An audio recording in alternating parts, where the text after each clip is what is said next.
सभी दर्शकों को मेरा नमस्कार। ज्योतिष ज्ञान भक्ति चैनल पर आपका हार्दिक स्वागत करती हूँ। कैसे हैं आप लोग? आशा करती हूँ बहुत बढ़िया होंगे। तो मित्रों, इस बार शारदीय नवरात्रि 22 सितंबर 2025 मंडे सोमवार से शुरू हो रहे हैं। तो आप लोग माता रानी का खूब विधि विधान से श्रद्धा भक्ति भाव से स्वागत कीजिएगा। और इसके लिए मैं आज आपको कुछ विशेष चीज़ें बताऊंगी, जिसको आप अगर करेंगे तो माता रानी का अवश्य आशीर्वाद आपको प्राप्त होगा। दोस्तों, इस बार 22 सितंबर को शारदीय नवरात्रि का प्रारंभ हो रहा है और 22 सितंबर को पूरे दिन प्रतिपदा तिथि रहेगी। उस दिन माता रानी का आप घट स्थापन कर सकते हैं और आवाहन कर सकते हैं, अखंड ज्योति जला सकते हैं, उनके मंत्रों का उच्चारण कर सकते हैं। तो दोस्तों, यदि आप माता रानी को प्रसन्न करना चाहते हैं और अपनी मन मुरादें पूरी करना चाहते हैं तो आप माता रानी का पूजन अवश्य कीजिएगा। तो सबसे पहले आप आसन बिछा लीजिएगा और उस पर एक लाल कपड़ा बिछा दीजिएगा चौकी पर, और इसके बाद में फिर थोड़ा से गुलाब के फूल आसन के ऊपर रख के माता रानी को विराजमान कीजिएगा और फिर कलश की स्थापना कीजिएगा। तो कलश के नीचे दोस्तों चावल, पीले चावल के जो है वो थोड़ा सा ढेरी लगा करके और अष्टकमल दल बना लीजिएगा। उसके ऊपर कलश, लोटा या मिट्टी का पात्र हो या घर में कोई पीतल का लोटा हो तो उसको रख दीजिएगा और उसमें थोड़ा गंगा जल डालिए, अक्षत, उसमें वो चावल, थोड़ा सुपारी, हल्दी और अष्टगंध, सिक्का, लौंग, इलायची, ये सब चीज़ें सुगंधित द्रव्य उसमें डालकर और उसके साथ में आप आम के पत्ते लगा करके और एक नारियल रख दीजिएगा। यदि आपको मंत्र कोई नहीं याद है तो ओम कलश देवताभ्यो नमः आप उस पर एक स्वास्तिक बना दीजिएगा और फिर अखंड ज्योति जला दीजिएगा। तो अखंड ज्योति के नीचे भी थोड़े से फूल बिछा दीजिएगा और एक स्वास्तिक बना दीजिएगा।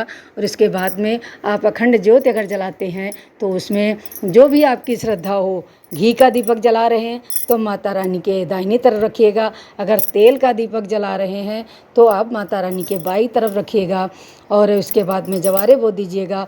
तो 9 दिन यदि माता रानी का पाठ अगर आप करते हैं तो माता रानी आपकी सभी मनोकामनाओं को पूर्ण करती हैं। तो सबसे पहले जब आप माता रानी का ध्यान करने के लिए आसन पर बैठ जाएंगे, अपने को शुद्ध कर लेंगे और शुद्ध करने के बाद में फिर माता रानी का जो मंत्र है वो आप उसको बोलिएगा। तो ध्यान का मंत्र है, आप सुनिए और उससे आप नवरात्रि में माता रानी का पूजन कीजिएगा। तो माता रानी आप पर प्रसन्न होंगी और अपना आशीर्वाद अवश्य देंगी।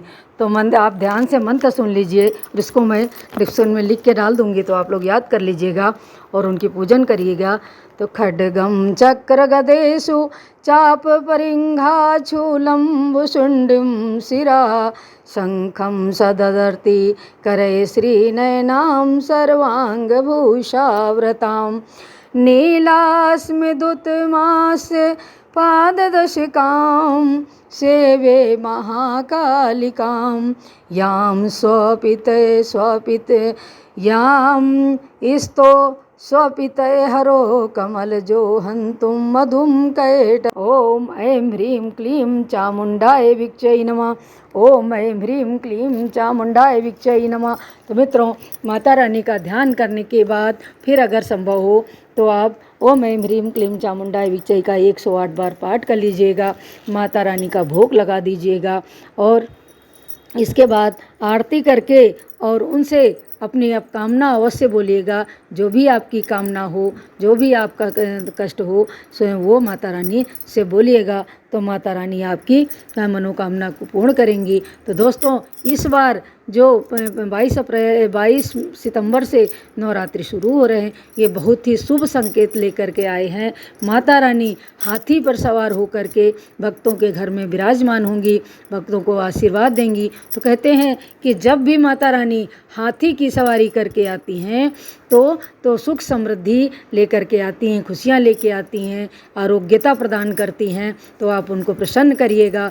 और एक चीज़ का ध्यान रखिएगा दोस्तों कि संयमित भोजन, संयमित जीवन जीने का प्रयास कीजिएगा। तो आचार विचार और व्यवहार शांत मन से माता रानी का ध्यान कीजिए, श्रद्धा भाव से उनका भजन कीजिए। किसी के साथ में वाद विवाद और क्रोध बिल्कुल ना करें। उनकी साधना करेंगे तो माता रानी आपको आशीर्वाद अवश्य देंगे। तो मित्रों, इस बार नवरात्रि 10 दिन के पड़ रहे हैं, क्योंकि तृतीया तिथि 2 दिन लगातार होगी। तो इस बार 22 सितंबर से नवरात्रि शुरू होंगे और 1 अक्टूबर को समापन होगा।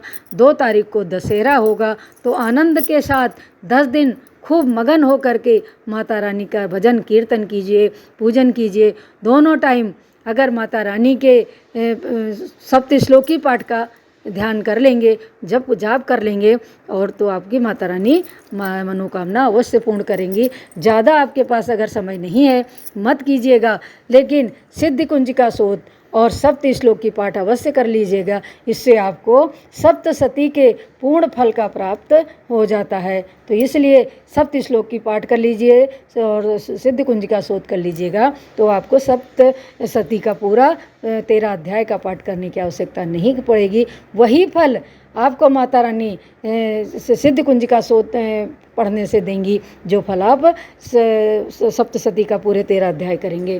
तो इसलिए एक ही पाठ दोनों टाइम और अपनी कामना बोलिएगा, तो माता रानी आपकी कामना को पूर्ण करेंगी। बोलिए साचे दरबार की जय।